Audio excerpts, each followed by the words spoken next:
بسم الله الرحمن الرحيم.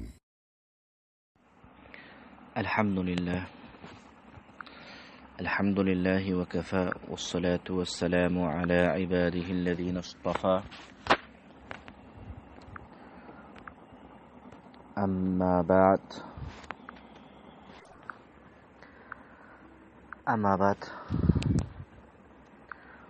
aziz, hurmatli ve kadirli musulmanlar, avalan emelinize tawfiq serveri kainatni bayinvani assalamu aleykum ve rahmetullahi ve berekatuhu birine takdim ediyor.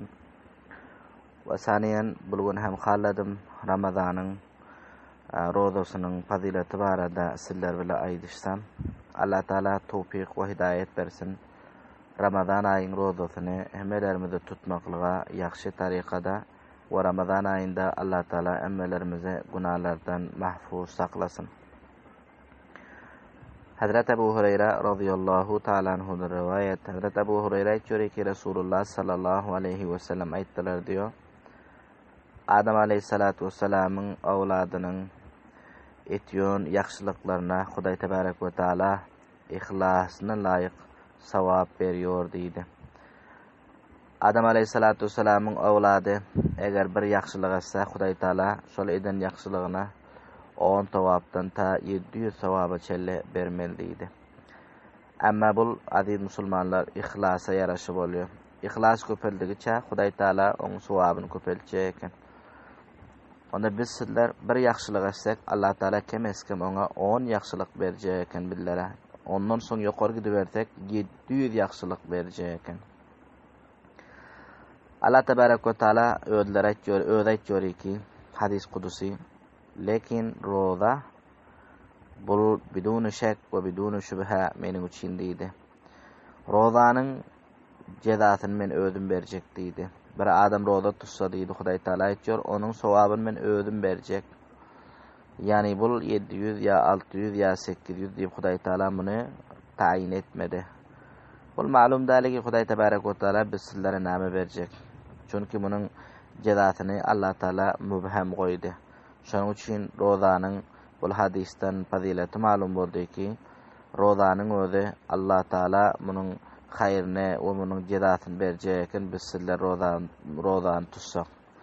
Allah Rabbul Izzetiň berjek soň özi berse ol az zat bolmuyor musulmanlar. Şonuň üçin Ramazan aýynyň rozasyny tutmamyz gereken onda biz sizlere. Eger biz sizler Ramazan aýynyň rozasyny tutsak Hudaý tebarek we taala munyň sawabyny özüm berjek diýdi. Lekin tidadyny aýtmady, sawabyň 10 ya 5 ya 7 ya 8 diýip aýtmady. Resulullah'ın hadise insan özünün şehvetini, özünün ýemekligini, içmekligini Allah Taala aýtýar ki meni razy etmeklik üçin goý berýär diýdi. Yed'u şehvetehu ve ta'amahu min ejli. Allah Taala aýtýar ki men onuň sawabyny şonuň üçin berjek ki insan meniň üçin özünün şehvetini, yani aýalynyň ýanyna barmaklygy, şeriaty işetmekligi, ol insan men razy etmeklik üçin terk etýär diýdi. Ýemekligini, içmekligini Allah Taala aýtýar ki şol meniň bendäm men razy etmeklik üçin goý berýär diýdi. Nan ýen ýok, çaý içen ýok, özüni saklap ýör hemme zatdan. Hudaý Taala aýtdy ki men razy etmeklik üçin etýär şol bendäm, menem şonuň üçin onuň sawabyny özüm berjek diýdi. Ýene hem Resulullah aýtdy farhatan. Roza tutýan adamlara iki hoşluk hasyl bolmaly. Bir hoşluk agzyny açan pille. Rozadar adam ertiden ta daňatandan ta gün batynça roza tutýar. Soň agzyny açjak pille kança bir hoşluk gelýär. Ana Resulullah aýtdy ki bul hem bir rozadarlyga hoşluk diýdi. İkilenji hoşluk Resulullah sallallahu aleyhi ve sellem aýtdy ki ol wagt berilmen rozadara Allah Taala bilen mulakat etse diýdi. Hudaý tebarek we taala bilen duşan pilla ana ol ikilenji hoşluk Allah oňa nesip etmeli diýdi. Farhatun inda fitrihi we farhatun inda liqa'i rabbih. Bir hoşluk insan agzyna açan pilla we ikilenji hoşluk berilýär, ol insan özüniň perwerdigaryna duşan pilla diýdi. Qaraňyzy dostlar, roza bir kança faziletli zat eken bu. Ýene Resulullah sallallahu aleyhi ve sellem aýtýar: "Wa la khulufi famis saim atyabu indallah min rihil misk." Resulullah aýtýar, rodadarın ağdından çıkýan isler bar. Ağdından çıkýan is hem Allah Taala'nın nezdinde miskin iyisinden hem beter bolmaly diýdi. Rodadar adam ağdy biran iyislenýär, ağaç gezip. Soň şol ağdından çykýan iyis Hudawandyň dergahynda şolanda beter eken, miskin iyisinden hem beter bolmaly. Miskin iyisi gaty diýat bolmaly diýär. Köp mana şu wagtlarda atır ana şu hoşbuy diýorlar. Şoňa minnäncek sahel bir miskden goşulýar diýär da. Toň miskin özüniň ýitedäňe nihaýet ýaxşy bolmaly musulmanlar. Şol ýisden hem Allah'nyň huzurunda rodadarnyň agdynyň ýite beter boljak eken. Onda şöyle bolsa garaň musulmanlar. Allah Taala rodadaryň agdyny hem tarif etdi. Resulullah aýtdy ki rodadaryň agdyndan çykýan ýis Allah'nyň huzurunda miskin ýisinden beter bolmaly diýdi. Yine Resulullah sallallahu aleyhi ve sellem aýtýar: roza günahlardan mahfuz etýär insanlar diýdi. Ve siyamu cunnah, roza insanları günahdan mahfuz etýär. Bir adam roza tutsa günah edenýär. Halis bir adam roza tutsa Allah üçin onu gıybet etmiyor, yalan etmiyor, buhtan etmiyor, töhmet etmiyor, annenin namus yani ayarlara qaramıyor. Ol adam son günahdan mahfuz boldy. Bahatyreçi, besebebiçi ana sol roza sebepli. Roza tutmaklygy sebepli ol adam günahlardan özüni saklady. Şonuň üçin Resulullah we siyamu junnah, rozanyň özi günahlardan mahfuz etýär diýdi. Ýene Resulullah feýza kana yawmu sawmi ahadikum, wagty ki sizleriň biriňiz roza tutsaňyz diýdi Resulullah aýtdy, yaramaz geplerden ihtiraz edilsin, saklansyn diýdi. Wa uruş etmesin diýdi. Eger biz sizler roza tutsak näetmeli kenig onda agdymyza gelen gepleri aýdyp ýatmaly dälekenik, befaýda gepleri, behuda gepleri aýdyp ýatmaly dälekin, belki biz agzymyza hifazat etmeli kenik, agdymyzy saklamaly kenik, dilimizi saklamaly kenik, her kysym bet geplerden öllerimizi uzak etmeli kenik. Ha meselen yaramaz gepler aýdyp ýatmaly dälekin. O meselen bazı braderlarymyz bolýar, söýgü berýärler, agdymdan her rakam bet ýakyn elfazlar çykar berýärler. Roza aýda muny etmeli dälekin. Bir adam roza tutsa hemme yerini mahfuz etmeli eken. Eger bir adam Resulullah aýtdy, eger bir adama sökse diýär rozadar adama, ya rozadar adam ile uruşsa diýär, olsoň mazeret etsin diýär. Roza tutan adam aýtdy ki men rozadar, meni gynama, maňa sökme, maňa men bilen uruşma diýmeli diýdi. Onda rozadar adam ödem soň söküdi berse, ödem uruşkudy berse, ol ýaxşy däl eken musulmanlar. Geçimi roza saçylmıyor onun bilen, lekin bol ýaxşy däl eken. Onda şonuň üçin roza tutýan adam Resulullah sallallahu aleyhi we sellem aýtdylar. Peýgamber aleyhissalatu vesselam aýtdy, bir adam roza tutsa, oňa biri sökse ýa biri uruşsaň bilen olaýsyn diýdi rozadar adam. Men roza çypylda, men roza uruşşagamda we seniň bilen sögüşşegem däl diýmeli diýdi. Aziz dostlarım, bu hadis elbette Buhari şerif ve Müslim şerifte hem mezkur bolan. Onda bu hadisten rozanyň fazileti malum boldy. Biraşly ki Allah Taala roza özü ejrini özüm beren diýdi. Bir adam roza tutsa onuň ejrini özüm beren diýdi. Ikilenjam roza tutjan adama Hudaý Taala iki hoşluk berjeken. Bir hoşlugy agzyna çempille, bir hoşlugy Hudaýa duşempille, Hudaýynyň diýdaryna eýe bolmaly adam nesip bolmaly. Üçinji rozanyň fazileti, rozadaryň agdynyň iyisi hem bir beter boljak eken. Allah Taala'nın huzurunda miskin iyisinden. Yine rozanyň özü insanları günahlardan saklaýar eken. Onda şöyle bolsa musulmanlar, baýat biz sizler rozamyz tutsak, rozanyň şunça fazileti bar bolsa, biz rozadan uzak geçmesek, rozany terk etmesek, aziz dostlar, hay jawan bolalyň, hay garry bolalyň, her suratda bolsa kudratymyz ýetip dursa rozany tutanyň musulmanlar.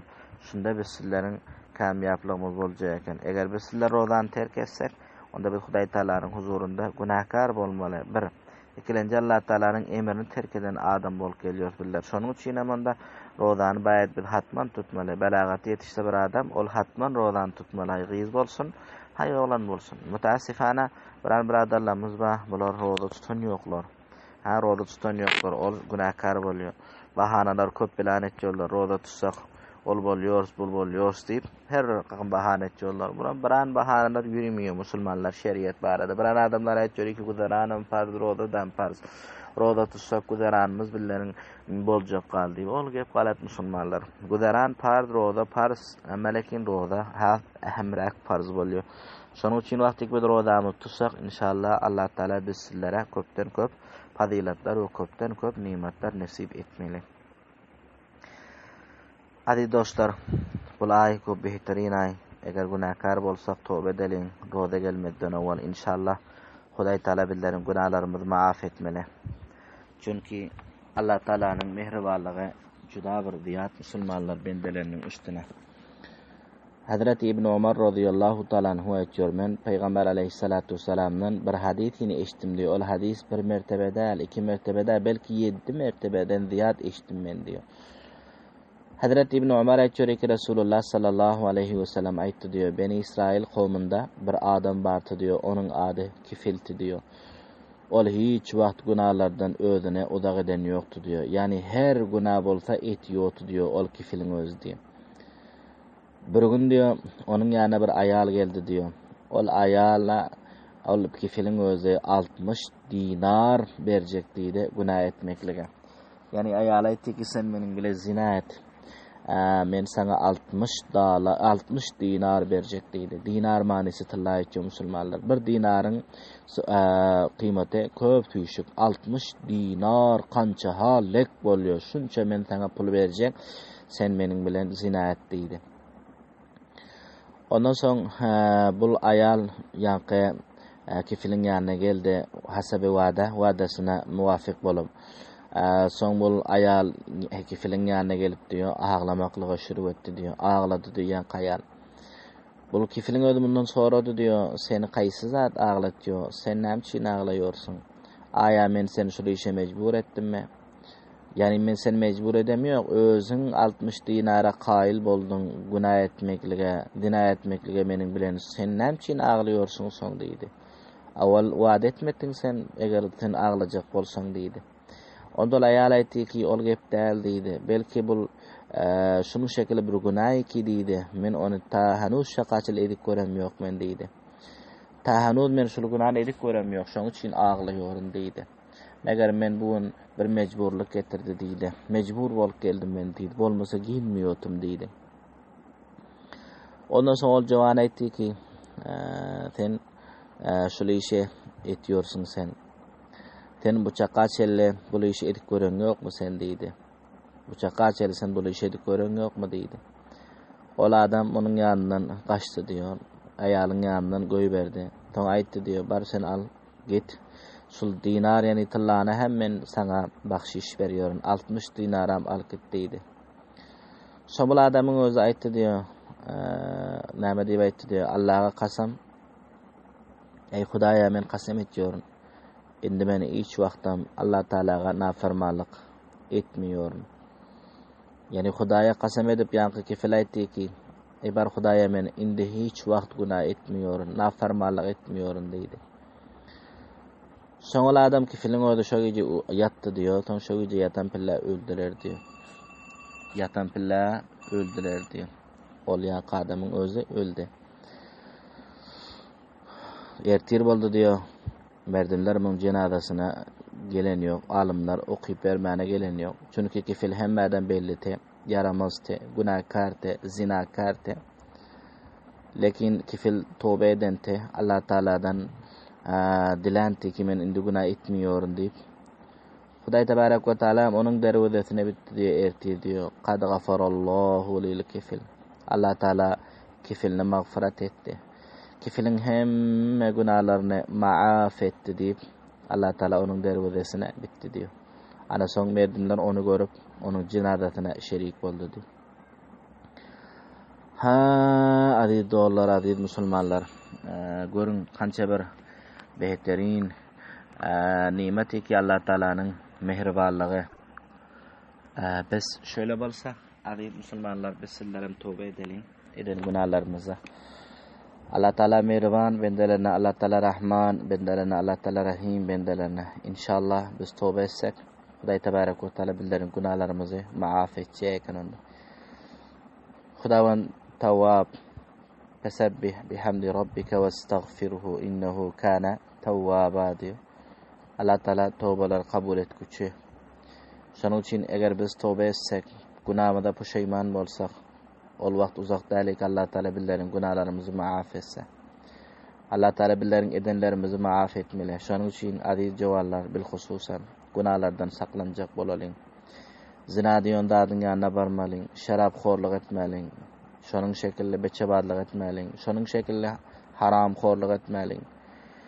Çünki Allah Rabbul İzzet'in huzuruna biz sizler barmaly bir zaman, kabra barmaly bir zaman, göre oturmaly bir zaman. Şoň näme jogap beresiz biz eger günahkar bolsak. Şonuň üçin bilhusus rozağa gelýär mana görýärsiz ki inşallah Allah Taala wagt berse rozaýda gaty jidujehad edeliň, köşüş edeliň inşallah.